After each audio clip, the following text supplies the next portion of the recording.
హిమాయత్తు, బీనిస, మల్లిక. ఏదో బెంగళూరు 10 చెట్లు, నాటివి ఒక 5-6 చెట్లు ఉండే సార్ అంతే. ఎక్కువ ఉండేది హిమాయత్తు, మల్లిక, బీనిస. ఫస్ట్లో మేము కొనకొచ్చి పెట్టినాం సార్ చెట్లు ఇవి. చెట్టు వచ్చి అప్పుడు ఆర్టీటీలో 10 రూపాయలు పడింది సార్ మాకు ఫస్ట్లో వచ్చి. ఇప్పుడు పెరిగిపోయింది సార్ అవి కూడాను. ఇప్పుడు పంటకు వచ్చినప్పటి నుంచి 5 లక్షల దాకా వస్తుంది సార్ మాకు పెట్టుబడి. ఇప్పుడు ఖచ్చితంగా 5 లక్షలు దాటెత్తుంది అది కూడా. ఆ మందు లేకుంటే కాపు రాదు. పూత రాకనే కనీసం అంటే 2-3 సార్లు కొడతాం సార్. పురుగు ఏదన్నా ఉంటుందని ఇంకో నెలకు అట్లా పోతుంది. పోతన్నంగా 2-3 స్ప్రేయింగ్లు చేయాలి సార్. అది చేస్తే ఇంకా అటు నుంచి పూత స్టార్ట్ అయితే వారానికో 10 నెలలకో కొడతాండాలి. రొంత పిండి పడింది అనుకో ఇంకా అట్లా కొడతానే ఉండాలి. కనీసం అంటే కాయ సైజు వచ్చేసరికి ఓ 17-18 తూలు కొట్టాలి సార్. కాయ సైజుకి వచ్చేసరికి ఇంకా అప్పుడు నిలిపేస్తాం. కాయ అంత మాత్రం వస్తే అంతవరకు కొట్టాలి సార్. కొట్టినప్పుడల్లా 20,000 దాటిపోతుంది సార్. జనవరి పోయి ఫిబ్రవరిలో వచ్చింది సార్ పూత. అందుకు పూత నిలవలేదు సార్. ఊరికే ఫిబ్రవరి లాస్ట్కి అయిపోయింది పూత. ఒక వారానికి ఎదురు కొట్టేస్తారు పూత అంతా చెట్లలోనూ. ఇక ఈ మల్లిక ఏడన్నా అట్లా పట్టుకొని ఈ కాయ పడింది అంతే. మల్లిక సార్ బెంగళూరు పోతే 1,10,000, 1,20,000 కానీ పోతుంది సార్ దాని టైం పడితే టన్ను. ఇప్పుడు మన పోయింటే అంతా ఈ సైజుకాయ కూడా 50 రూపాయలు పడింది సార్.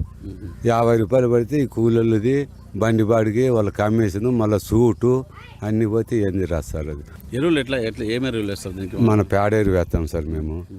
ఈ పొటాస్ అంట ఏదన్నా అంతా అవో 5 మూట్లు అవో 4 మూట్లు అంతా కాంప్లెక్స్ కలుపుకొని చెట్టుకు 4 కేజీలు 3 కేజీలు 5 కేజీలు చెట్టుని బట్టి పోస్తాం సార్. ఒకటే పరివేసి ఇడిచి పెడతాం. అంత బూడిచేస్తాము. ఇంకా మనం ఏము ఇంకా కాయ సైజు వస్తే డ్రిప్ మందు 4,000 5,000 ఉంటుంది సార్. అది అవి ఒక 7-8 మూట్లు 10 మూట్లు ఇంకా ఇడుతుంటాం. కాయ సైజు వచ్చేకి చైన్ ఎందుకు వచ్చేకి ఇడుతుంటాం సార్. అంతే. ఇది ఇలా మాకు తోటలో వచ్చి వ్యాపారం తీసుకుపోతుంటారు వస్తారు సార్. ఎవరైనా తినేవాళ్ళు వచ్చి కొనకపోతా అంటారు సార్.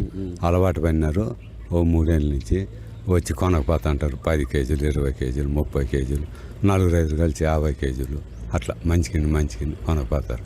ఈసారి కాయ లేదు కాబట్టి బంద్ చేసిన ఫోన్లు చేస్తారు వాళ్ళు. అలవాటు పడిన వాళ్ళు సార్. కాయ బాగుంటుంది. ఇట్లా కాయ మాగి రాలుతూ ఉంటుంది. ఆ కాయని చూసి మేము అప్పుడే కాయ కనుక్కుంటాం.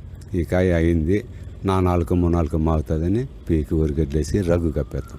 4 రోజులు 3 రోజులకు మాగిపోతుంది. అట్లా పోతుంటాం సార్. అంతేనా. ఇయర్కి 5 లక్షలు అప్పు చేసి పెట్టుబడి పెడతారు. మీకు ఎక్కడ లాభం రాలేదు. ఎందుకు ఈ పంటనే నమ్ముకోండి? ఏంది లేదు సార్. నాకు భూమి లేదు, పని చేసేవాళ్ళు లేరు. యాదవ్ ఉన్ని చాటుకు అన్నట్లు ఇదే చేసుకుంటే సార్. వేరే భూమి లేదు, కూలి చేసేవాళ్ళు లేరు. ఎవరు పాలేము సార్ కూలి. యాదవ్ మనకి ఇదే. ఇంతకుముందు ఇచ్చిన వాళ్ళకి లీజుకి ఇచ్చిన వాళ్ళకి 5 లక్షలు 4 లక్షలు 3 లక్షలు కట్టినట్టు ఇచ్చుకుంటూ వచ్చిన. యాదవ్ భగవంతుని నమ్ముకుంటే ఆపొద్దున్నాడు గడ్డకెత్తే 5 లక్షలు మిగిలితే మనకు వస్తుంది ఇంకా డబ్బు అని నిలబెట్టుకున్నాను సార్. అంతే.